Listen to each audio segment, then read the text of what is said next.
एक दूर के राज्य में महाराज विक्रम सिंह बुद्धिमान और वीर शासक थे। एक रात अचानक उन्हें भयंकर दमा का दौरा पड़ा और वे कुछ ही क्षणों में प्राण त्याग गए।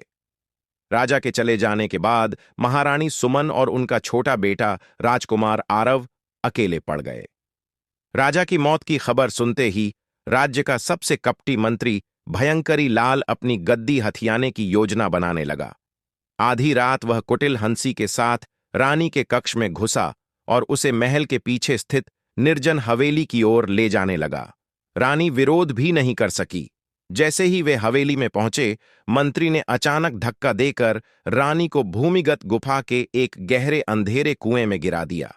रानी की चीख अंधेरे में खो गई और मंत्री दानवी मुस्कान के साथ वापस लौट गया। रानी को गिरते देख राजकुमार आरव बिखर गया। वह रोते रोते भागकर महल के पीछे बने प्राचीन काल भैरव मंदिर में पहुंचा।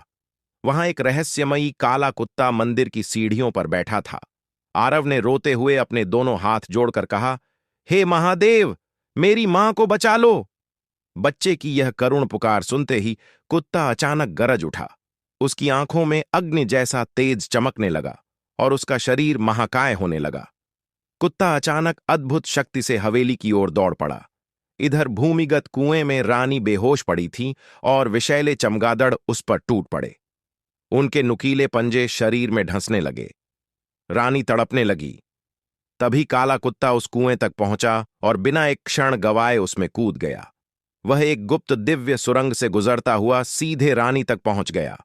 उसने अपने पंजों से चमगादड़ों को दूर भगाया और रानी के सिर को अपने शरीर से लगाकर आंखें बंद कर लीं। अगले ही क्षण कुत्ता प्रणाम मुद्रा में बैठ गया और काल भैरव से प्रार्थना करने लगा, जय भैरवनाथ। अचानक मंदिर से डमरू, घंटियों और अग्नि की गर्जना सुनाई देने लगी। भूमिगत अंधेरा लाल ज्योति से भर गया। एक दिव्य छवि प्रकट हुई। काल भैरव अपने कपाल से अमर ज्योति निकालकर रानी के शरीर में प्रवाहित करते हैं। चमगादड़ आतंकित होकर गुफा की दीवारों से टकराते हुए भाग निकले। रानी के मुर्दा जैसे चेहरे में जीवन लौट आया। वह आंखें खोलकर खड़ी हो गई। तभी कुत्ता पल भर में मानव रूप धारण कर भैरव के महाकाल रूप में बदल गया। रानी और राजकुमार आरव के सामने ही दिव्य प्रकाश में कहते हैं, यह दुनिया हमारे चमत्कार को नहीं पहचानती, पर भक्त का आंसू हमें हमेशा पुकार लेता है। फिर भैरव महाराज गायब हो जाते हैं। सुबह होती है और पूरे राज्य में यह खबर फैल जाती है, लेकिन आज तक किसी ने भगवान की महिमा पर विश्वास कर एक लाइक तक नहीं दिया।